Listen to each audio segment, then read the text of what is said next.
शुभ्या, अरे थांब की. आज शाळेला लवकर सोडली बाबा. होय चल आमच्या घरी डबा खायचा. चल. अरे शुभ्या, कसलं भारी घर आहे रे तुझं. होय चल. काय रे हिजा, भाकरीच तुकडा आणलायस व्हय? आमच्या शुभ्याला जरा शिकव.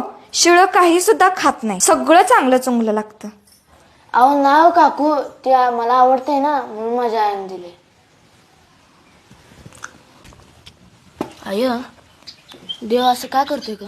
काय एखाद्याला लय श्रीमंत करतोय आणि एखाद्याला अन्नाला पण महाग करतोय. काय झालंय काय शाळेत? नाही फक्त तू कोण काय बोललंय काय तुला? नाही. अरे मुला ज्याचे त्याचं नशीब असते. एखाद्याला लय काय काय देतोय देव, एखाद्याला कमी देतोय. पण जे दिलंय ते भरपूर दिलंय मुलं आपल्याला.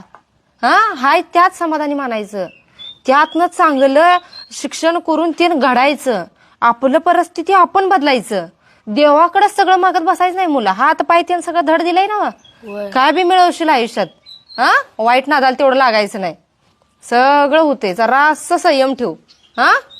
काय जा हात पाय तुझा जा. आय, आपली परिस्थिती मी बदलेन.